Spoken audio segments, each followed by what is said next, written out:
आज हम पढ़ेंगे कक्षा 9 की विज्ञान न्यूटन का गति विषयक नियम। देखो न्यूटन का गति विषयक 3 नियम होते हैं। न्यूटन के गति विषयक कितने नियम होते हैं भाई? तो 3 नियम होते हैं।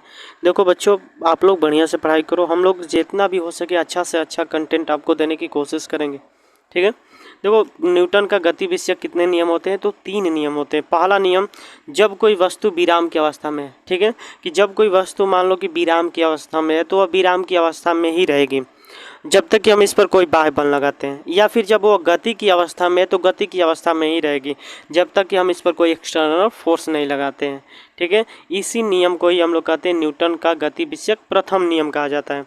देखो यहाँ से एक जो नोट पॉइंट है, हमको जो पॉइंट ध्यान देना है कि इस नियम को जड़त्व का नियम या गैलीलियो का नियम भी कहते हैं, जो कि न्यूटन का गति विषयक प्रथम नियम को जड़त्व का नियम या गैलीलियो का नियम भी कहा जाता है। एग्जाम्पल की हम बात कर लेते हैं तो चलती हुई गाड़ी के अचानक रुकने पर उसमें बैठे यात्री आगे की ओर क्या हो जाता है?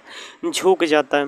देखो कोई भी गाड़ी चलती है, अचानक रुकती है, चलती हुई गाड़ी जब अचानक रुक जाती है तो उसमें बैठे यात्री क्या होते हैं कि आगे की ओर झुक जाते हैं। ये जो घटना होती है वो किस पर आधारित है? तो न्यूटन के गति विषयक प्रथम नियम पर आधारित है।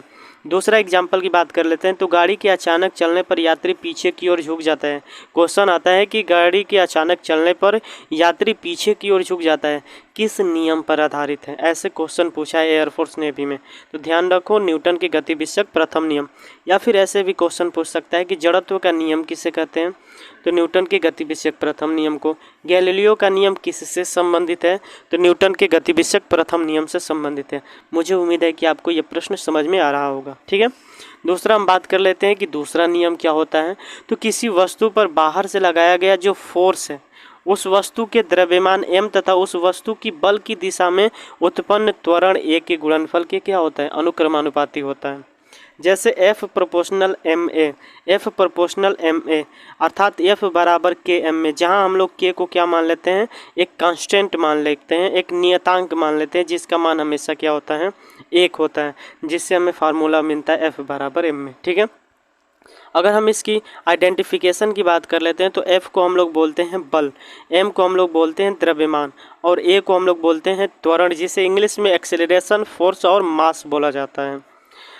यहाँ पर एक और नोट पॉइंट की बात ध्यान रखनी है, आपको नोट पॉइंट ध्यान रखनी है कि देखो बल का जो एसआई मात्रक होता है न्यूटन होता है और सीजीएस में जो मात्रक होता है वो डाइन होता है। आपका सीजीएस में जो मात्रक होता है वो क्या होता है? डाइन होता है। इसके अलावा हम बात कर लेते हैं कि 1 न्यूटन बराबर 10 की पावर 5 डाइन। इसको आप लोग लर्न कर लो, क्योंकि जब भी हम आपको न्यूमेरिकल सॉल्व कराएंगे तो इसका ज़रूरत पड़ेगी, ठीक है। तो 1 न्यूटन बराबर 10 की पावर 5 डाइन होता है एंड 1 केजी भार बराबर 9.8 न्यूटन होता है। 1 केजी भार बराबर कितना होता है? तो 9.1 न्यूटन होता है, 9.8 न्यूटन होता है, ठीक है। एग्जाम्पल की बात करते हैं तो बंदूक से निकली गोली अंदर की ओर घुस जाती है, यह किस नियम पर आधारित है? न्यूटन के गति विषयक दूसरे नियम पर आधारित है, ठीक है। तीसरा जो हमारे पास नियम आता है कि प्रत्येक क्रिया की एक विपरीत प्रतिक्रिया होती है। ये कहना क्या चाहता है आपको हम समझाते हैं कि प्रत्येक क्रिया की एक विपरीत प्रतिक्रिया होती है।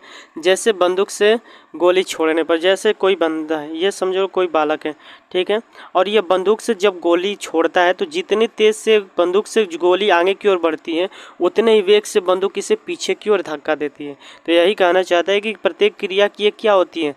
विपरीत प्रतिक्रिया होती है, जिसको हम लोग गति विषयक तृतीय नियम कहते हैं, ठीक है। मुझे उम्मीद है कि आपको वीडियो समझ में आई होगी।